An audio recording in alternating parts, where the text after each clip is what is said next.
Anil Ambani company 31,000 కోట్ల కుంభకోణం వెలుగు చూసింది. నష్టాల్లో కూరుకుపోయిన అనిల్ అంబానీకి చెందిన టెలికాం దిగ్గజం రిలయన్స్ కమ్యూనికేషన్స్ మరో వివాదంలో చిక్కుకుంది. దేశంలోనే అతిపెద్ద ప్రభుత్వ రంగ బ్యాంక్ అయిన స్టేట్ బ్యాంక్ ఆఫ్ ఇండియా ఆర్కామ్కు ఇచ్చిన రుణాన్ని మోసపూరితంగా ప్రకటించడంతో ఈ వ్యవహారం దేశవ్యాప్తంగా సంచలనం సృష్టిస్తోంది. ఆర్కామ్ డైరెక్టర్ అనిల్ అంబానీ పేరును రిజర్వ్ బ్యాంక్ ఆఫ్ ఇండియాకి అధికారికంగా నివేదించేందుకు ఎస్బీఐ సిద్ధమవుతోంది. ఎస్బీఐతో సహా అనేక బ్యాంకులు ఆర్కామ్కు దాని అనుబంధ సంస్థలకు కలిపి మొత్తంగా 31,580 కోట్లు రుణంగా ఇచ్చాయి. అయితే ఈ నిధులను చట్టవిరుద్ధంగా ఇతర అనుబంధ కంపెనీలకు మళ్లించారని, సంక్లిష్టమైన లావాదేవీలు నిర్వహించారని ఎస్బీఐ ఆరోపించింది.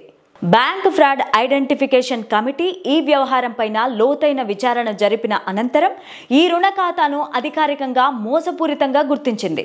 ఒక రుణ ఖాతాను మోసపూరితంగా గుర్తించిన తరువాత ఆర్బీఐ నిబంధనల ప్రకారం ప్రమోటర్లు, పూర్తికాల డైరెక్టర్లపైన కఠిన చర్యలు తీసుకోవాల్సి ఉంటుంది. ఇందులో భాగంగా అనిల్ అంబానీకి సంబంధించిన కొన్ని ముఖ్యమైన పరిణామాలు చోటు చేసుకునే అవకాశం కూడా ఉంది. 5 ఏళ్ల పాటు బ్యాంకు రుణాలపైన నిషేధం విధించింది.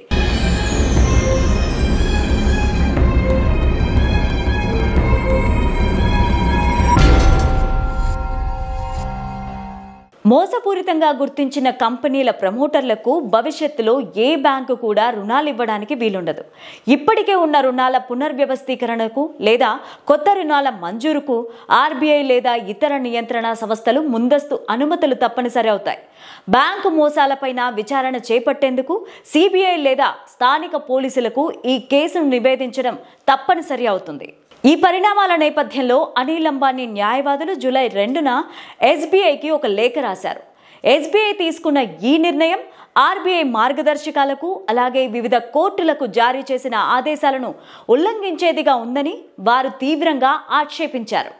ముఖ్యంగా అనిల్ అంబానీకి వ్యక్తిగతంగా తన వాదనలు వినిపించే అవకాశం కల్పించకుండానే షోకాజ్ నోటీసులు అనేది కేవలం ఒక తూతూ మంత్రపు ప్రక్రియగా మిగిలిపోయిందని వారు వాదించారు. ఆర్థిక వ్యవస్థలో పారదర్శకత, బాధ్యతాయుతమైన కార్పొరేట్ పాలనకు ఈ కేసు ఒక పెద్ద పరీక్షలాగా నిలుస్తోంది. ఒకప్పుడు భారతదేశ టెలికాం రంగంలో కీలక పాత్ర పోషించిన ఆర్కామ్ వంటి సంస్థపై మోసం వంటి ఆరోపణలు రావడం తీవ్రమైన విషయమే. భవిష్యత్తులో ఈ వ్యవహారంపైన కోర్టులు, ఆర్బీఐ అలాగే విచారణ సంస్థలు ఎలా స్పందిస్తాయో వెయిట్ చేసి చూడాలి.